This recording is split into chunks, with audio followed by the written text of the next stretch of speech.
Morning shows the day. সকালে সূর্য যখন উঠে রক্তিম সূর্য, তখন ওটা দেখে বোঝা যায় যে ওটা নিবু নিবু নাকি ঝাঁঝালো। যদি ঝাঁঝালো হয় সারাদিন তাকে দীপ্ত ফর্সা, আর যদি নিবু নিবু হয়ে উঠে তাইলে হয়তোবা দেখা যাবে যে মেঘের আড়ালে লুকোচুরি করবে। আমরা সেই লুকোচুরি করা সূর্য আর দেখতে চাই না।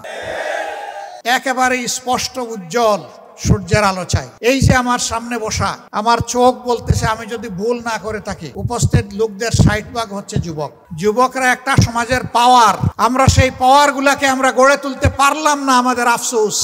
এই সমাজের দায়িত্ব ছিল আমাদের পাওয়ার গুলাকে এম্পাওয়ার্ড করা, তাদের হাতগুলাকে দেশ গড়ার কারিগরের হাতে পরিণত করা, প্রত্যেকটা শিশুর শিক্ষা নিশ্চিত করা, তার স্বাস্থ্য সেবা নিশ্চিত করা, মায়ের স্বাস্থ্য সেবা নিশ্চিত করা। এইভাবে একটা সমাজ, সুস্থ সমাজ গড়ে তোলার জন্য সমাজ দায়িত্ব পালন করবে, কিন্তু না, আমাদের সমাজ করে নাই। আজকে শহরে গ্রামে বহু পরিবার, বহু সন্তান এমন আছে, জন্ম নেওয়ার পরে তার মায়ের দুধটাও ঠিক মতো পায় না, কারণ তার নিজের মাই তো অপুষ্টিতে ভুগে। তাকে পুষ্টিকর দুধ দিবে কিভাবে? এই শহর এলাকায় ওইটা আছে। জন্ম নেওয়ার পরে অসুখ বিসুখ হলে একটু চিকিৎসা পাওয়ার সুযোগ তাদের জন্য দরজা বন্ধ। একটু বড় হলে সে যে স্কুলে যাবে, মা বাবা এফোর্ড করতে পারে না, বহন করতে পারে না সেই শিক্ষার ব্যবহার। এই জন্য সে চেয়ে চেয়ে দেখে, ব্যাকপ্যাক পিছনে ফেলে ওয়েল ড্রেস হয়ে কিছু শিশু তার মতো যাচ্ছে স্কুলে। বাবা তার গাড়িতে করে নিয়ে যাচ্ছে, মা তার কুলে করে রিক্সায় বসিয়ে নিয়ে যাচ্ছে, আর সে অসহায়ের মতো ফেলফেল করে তাকিয়ে আছে। আমিও তো শিশু, আমি শিশুটিরও তো একটু অধিকার ছিল এই শিক্ষা পাওয়ার। কই আমার সমাজ, আমার মা বাপ কেউই তো আমাকে শিক্ষা দিচ্ছে না।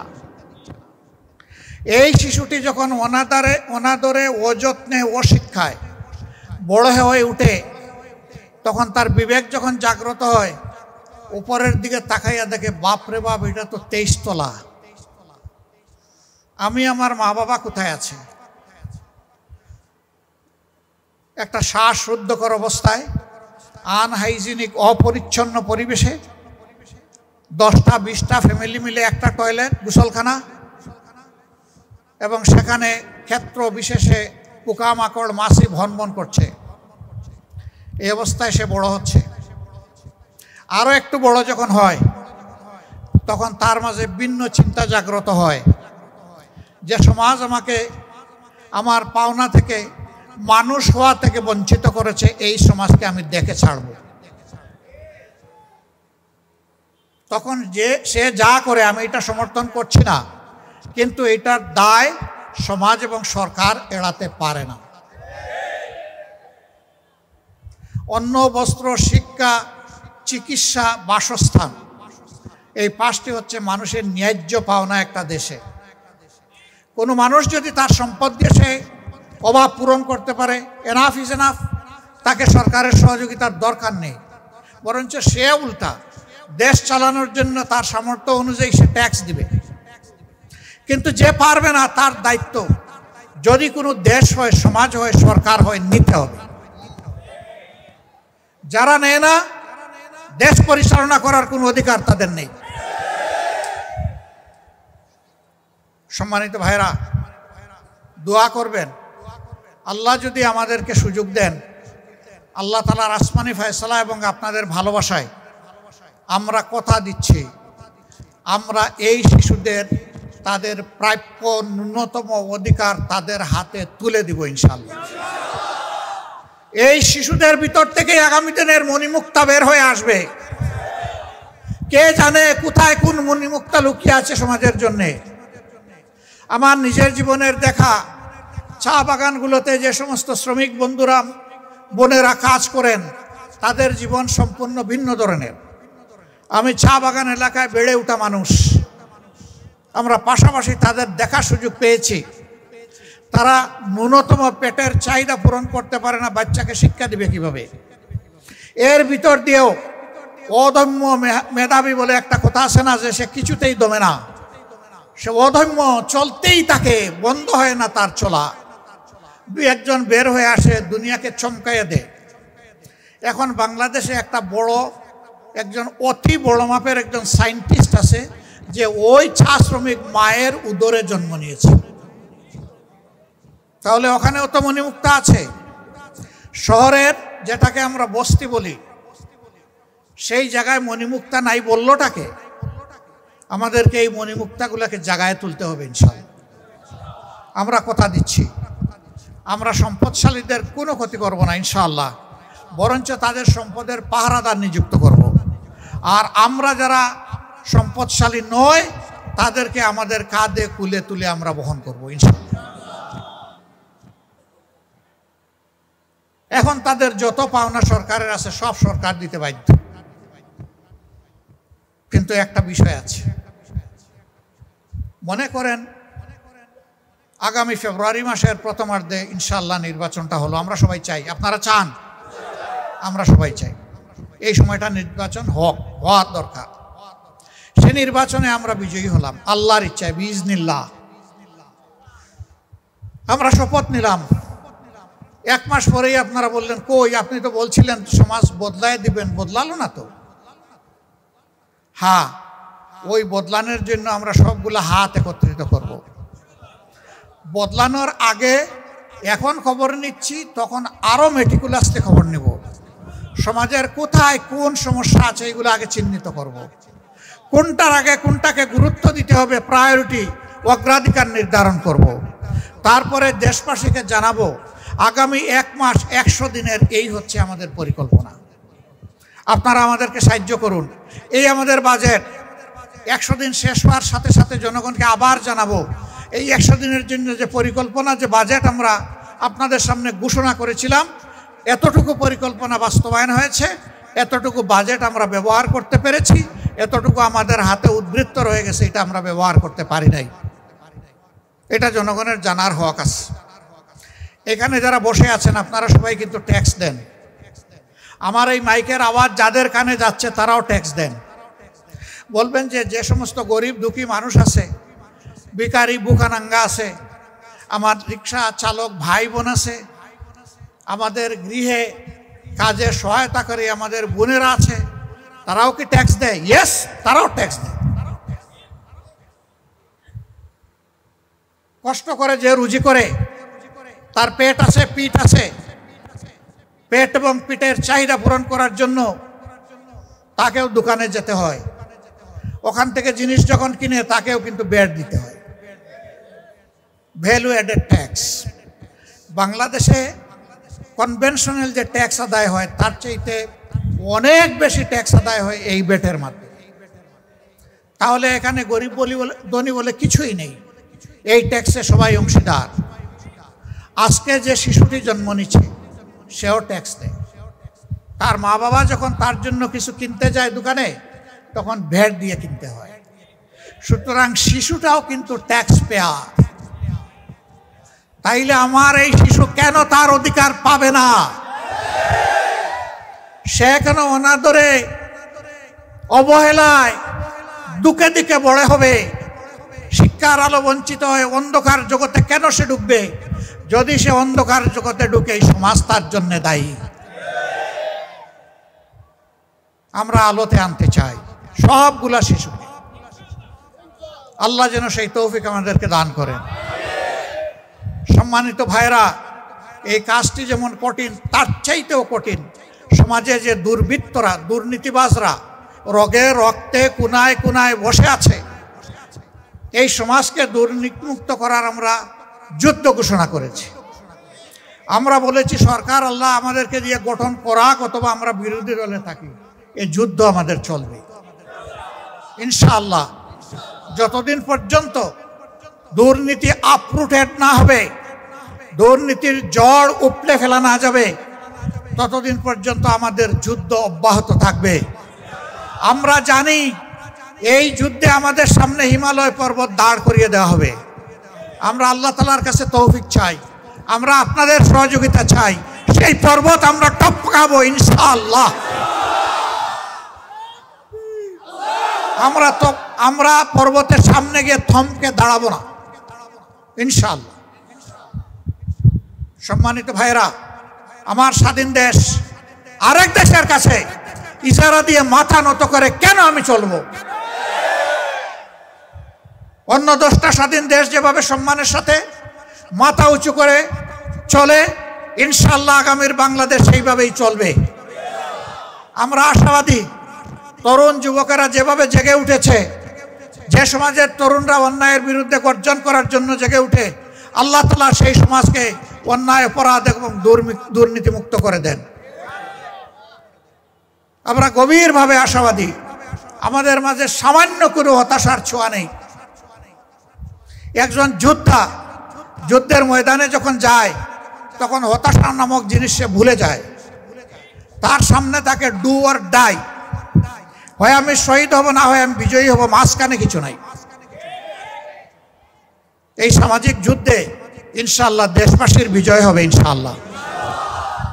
দুর্নীতিবাজরা হেরে যাবে ইনশাআল্লাহ। বাহ্যত ওদের শক্তি যাই মনে হোক, ভিতরে ওরা খুবই দুর্বল। সিংহরা যখন জেগে উঠবে, খেক শিয়াল তখন পালাতে বাধ্য হবে। তবে আমরা সকল মানুষের কল্যাণ চাই। এখন বিভিন্ন সামাজিক অপকর্মে যারা জড়িত আছেন, তাদের জন্য আমাদের মেসেজ হবে, যদি আল্লাহ আমাদেরকে এ দেশবাসীর দায়িত্ব দেন, আমরা বলবো আমরা পিছন নিয়ে কামড়া কামড়ি করব না, উই আর ফরওয়ার্ড লুকিং। আমরা ইনশাআল্লাহ সামনে দেখব, আমরা ইনশাআল্লাহ দূরে দেখব, আমরা ইনশাআল্লাহ গোটা জাতিকে নিয়ে সামনে দৌড়াবো, পিছনে না। আমাদের স্বাধীনতার 54 বছর শুধু পিছন নিয়ে আমরা কামড়া কামড়ি করেছি। ধিক্কার নিজেদের প্রতি, রাজনৈতিক প্রতিষ্ঠানের প্রতি। রাজনীতি হচ্ছে দেশের সমাজের মগজ। এই মগজ যখন পরিচ্ছন্ন থাকে, ঠিক থাকে, শক্তিশালী থাকে, এই মগজ যখন মেধাবী হয়, জাতি তখন উপকৃত হয়। আর যেই মগজের মধ্যে সর্বক্ষণ প্রতিশোধ, প্রতিহিংসা, নোংরামি ঘুর ঘুর করতে থাকে, এই মগজ দিয়ে জাতির কোনো খেদমত করা সম্ভব নয়। সম্মানিত ভাই ও বোনেরা, বাংলাদেশ জামাতে ইসলামী একটি দুঃখী দল। আমরা আপনাদের কাছে বড় ঋণী। আমাদের কষ্টের দিনগুলোতে অনেক ভাই এবং বোন জীবন এবং ইজ্জতের ঝুঁকি নিয়ে আমাদেরকে আশ্রয় দিয়েছে। আমরা আমাদের মায়ের মুখ দেখতে পারি। এই দেশে থাকা অবস্থায় 10.5 মাস আমি আমার কোনো পরিবারের সদস্যদের মুখ দেখার সুযোগ পাইনি। আমি জেলে ছিলাম না, আমি বাইরে ছিলাম। জেলে 3 বার গিয়েছি, তা তো মাঝে মাঝে তারা আমাকে দেখতে পারতেন 2 মাস 1 মাস পরে এসে। কিন্তু বাইরে থেকেও আমরা আমাদের আপনজনের মুখ দেখতে পারিনি। সেই সময়টা কোথায় ছিলাম? সেই সময় আপনাদের বুকে ছিলাম। একবার একজন আইও আমাকে বলে যে স্যার আপনার লেটেস্ট অ্যাড্রেসটা বলেন। আমি বললাম কোনটা বলো? বলে মানে? আমার তো ভাই শত শত অ্যাড্রেস। বলে স্যার আমি কি আপনার সাথে মস্কারা করছি? আমি বললাম যে না, আমিও আপনার সাথে মস্কারা করছি। এত সম্পদ আপনার? আমি বললাম তার চাইতে অনেক বেশি সম্পদ আল্লাহ আমাকে দান করেছে। ও একটু বলবেন? আমি বললাম হ্যাঁ বলবো। তোমাদের কারণে কোনো বাড়িতে 1 রাত, কোনো বাড়িতে 2 রাত, কোনো বাড়িতে 1 সপ্তাহ, কোনো বাসায় 1 মাস, এইভাবেই আমাদের 13-15টি বছর কেটে গেছে। বলে যে এরা কি আপনাদের আত্মীয় হয়? আমি বললাম এরা আত্মীয়ের চাইতে আমাদের ঘনিষ্ঠ হয়। এই সময় অনেক আত্মীয় মুখ ফিরিয়ে নিয়েছে, কিন্তু সমাজের দরদি মানুষগুলো তাদের বুকের বিছানায় আমাদেরকে জায়গা করে দিয়েছে। বন্ধুগণ, এর কোনো প্রতিদান আমাদের হাতে নেই। আমরা আল্লাহ তাআলাকে বলবো, ও রাব্বুল আলামিন, তুমি অপূরণীয়, অসম্ভব ধরনের প্রতিদান দিয়ে তাদেরকে তুমি খুশি করো। আল্লাহ যেন আপনাদের ইজ্জত বাড়ায় দেন। আপনারা মজলুমকে আশ্রয় দিয়েছেন। এত মজলুম একটা দল, যে দলের 1 থেকে 10 জন নেতাকে খুন করা হয়েছে, বিচারের নামে ঠান্ডা মাথায় অবিচার করে। যে দলের 1000 কর্মীকে খুন করা হয়েছে, কোনো বিচারের কাঠগড়ায় দাঁড় করানো হয়নি। যে দলের অফিসগুলা তালাবদ্ধ করে রাখা হয়েছে 13.5 বছর, যে দলের নিবন্ধন কেড়ে নেওয়া হয়েছে, যেই দলের নেতাকর্মীদের বাড়ি বুলডোজার দিয়ে ভেঙে ফেলা হয়েছে, যেই দলকে শেষ পর্যন্ত নিষিদ্ধ করা হয়েছে, আল্লাহ তাআলা যখন 5 আগস্ট 2024 এই জাতির বুকের উপর থেকে পাথর সরায় দিলেন, আমরা সেজদায় পড়ে আল্লাহর শুকরিয়া আদায় করলাম। 5 তারিখ রাতেই আমরা আমাদের সমস্ত সহকর্মীদেরকে মেসেজ দিলাম, আমরা কারো উপর থেকে ব্যক্তিগতভাবে কোনো প্রতিশোধ নেব না,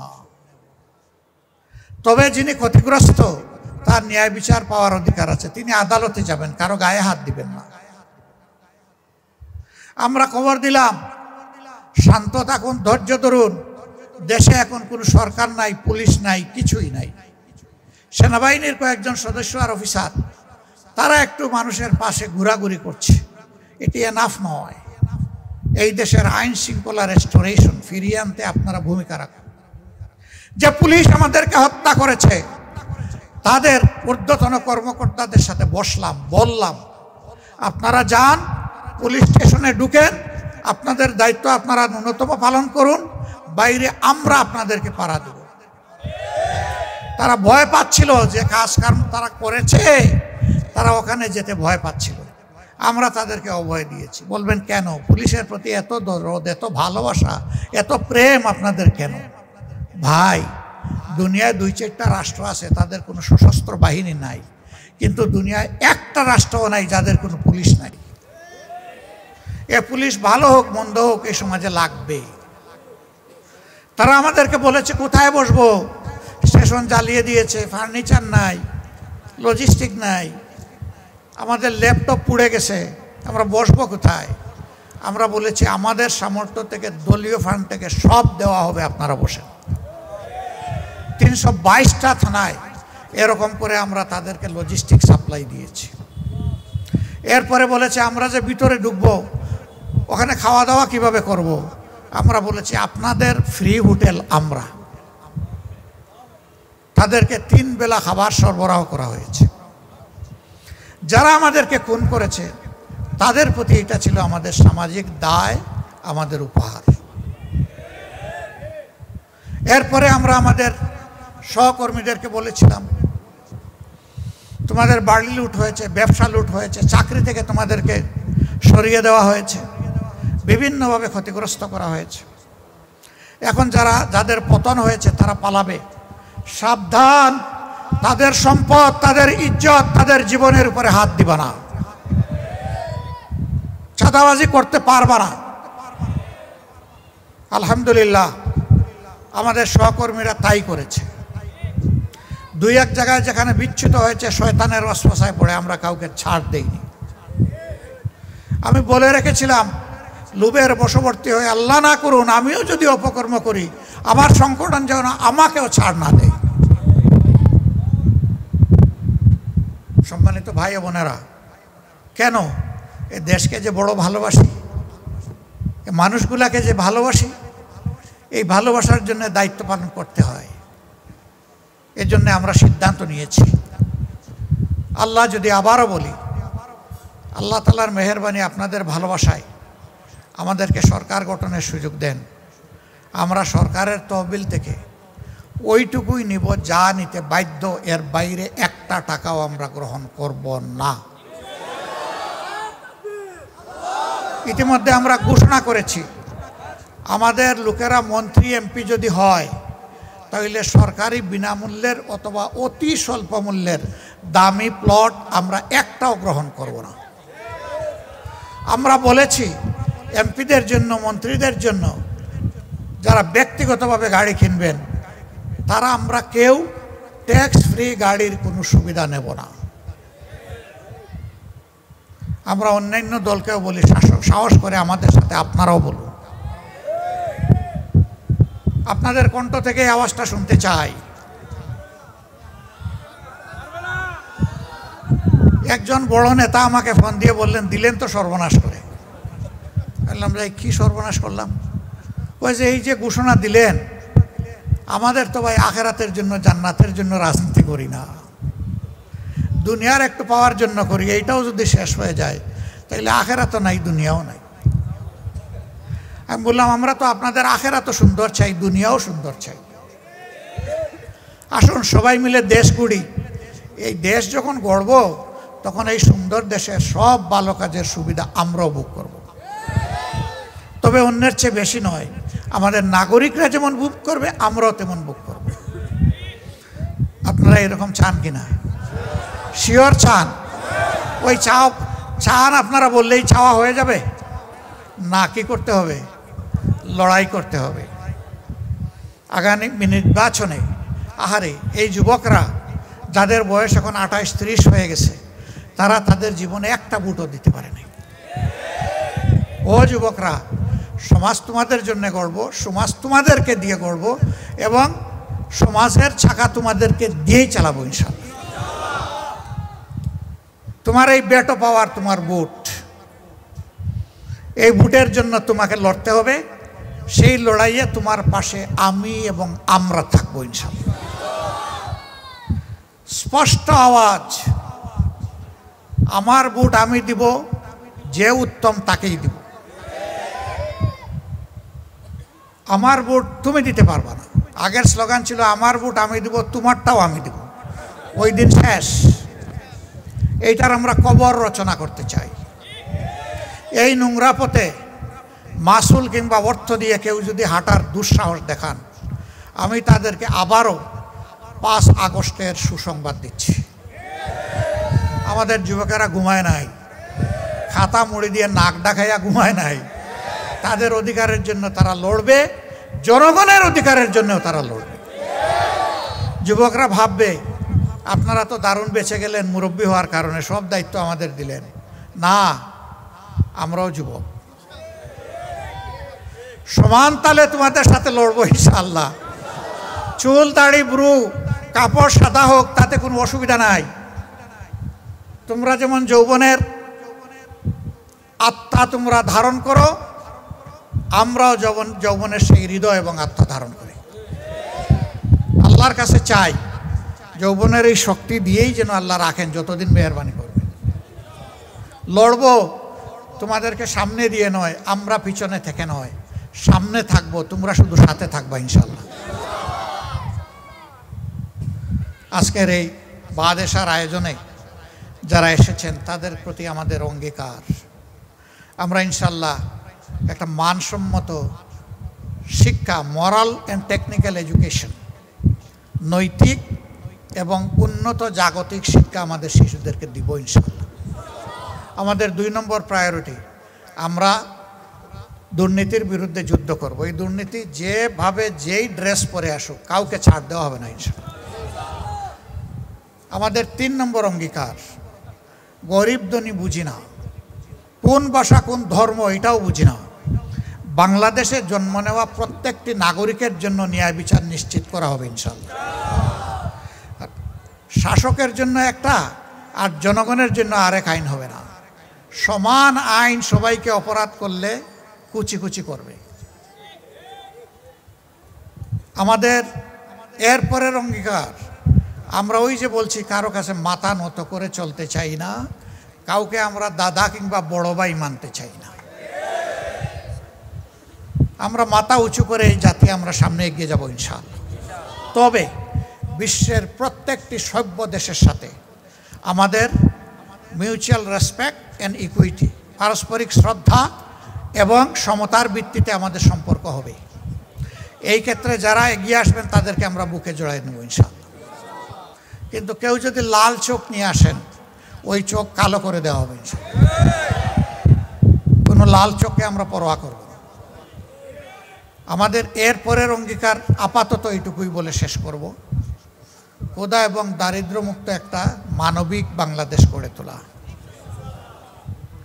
প্রত্যেকটা মানুষ যে সমাজে পরস্পরকে সম্মান করবে, একটা শিশুও তার সমাজে তার অধিকার পাওয়ার মাধ্যমে সম্মান পাবে, বয়স্ক মানুষরা অনুজর কাছ থেকে সম্মান পাবেন, সেই রকম একটা পারস্পরিক সম্মানের ফিল্ড আমরা তৈরি করব ইনশাআল্লাহ।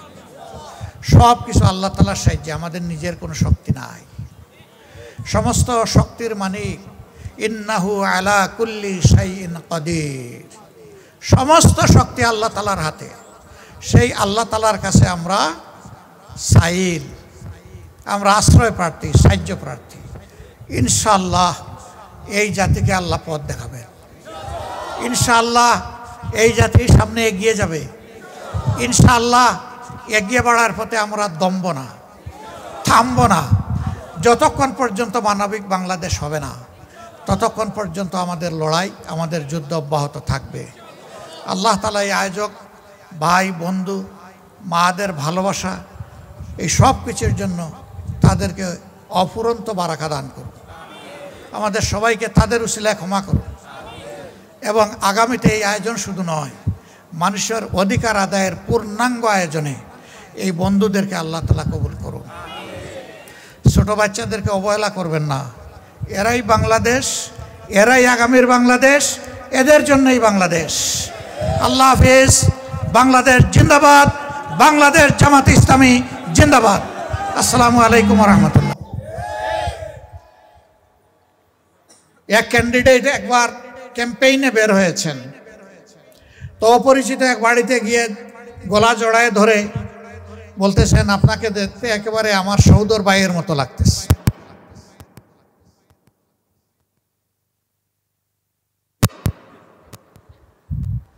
এরপরে বলতেছে, আপনার সাথে পরে কথা বলবো, আসেন আগে চাচার কবরটা জিয়ারত করে আসি। ওই লোক বলতেছে, কোন চাচার? কয় আপনার আব্বার। কয় আস্তাগফিরুল্লাহ, উনি তো জীবিত। মানে কুনাকুনি মেরে দিছিল, যদি কাজে লেগে যায়।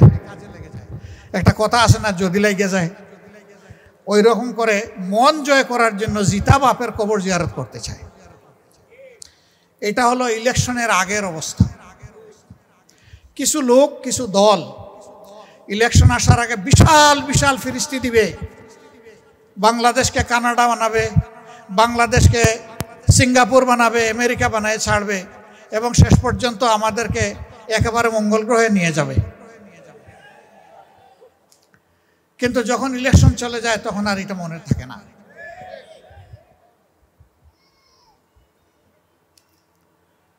এই মিথ্যা ওয়াদাকারীরা নফসের দুকায়, শয়তানের ওয়াসওয়াসায় পড়ে মানুষকে দুঃখা দেয়। আমরা বহু দুঃখার শিকার হয়েছি গত 54 বৎসর। আবার কি আরেকটা দুঃখা খাওয়ার জন্য আমরা তৈরি হচ্ছি? বরঞ্চ এবার দুঃখাবাজ যারা, তাদেরকে আমরা কি বলবো? দুঃখাবাজকে না বলুন। কে দুঃখাবাজ আর কে ওয়াদা রক্ষাকারী, এই জাতির এত পুড় খাওয়ার পরে এটাকে বুঝতে এখনো বাকি আছে। অতীতের আমলনামা, বর্তমান আমলনামা, এই দুইটা থেকে বুঝতে হবে আগামীর আমলনামাটা উনাদের কেমন হবে বা আমাদের কেমন হবে।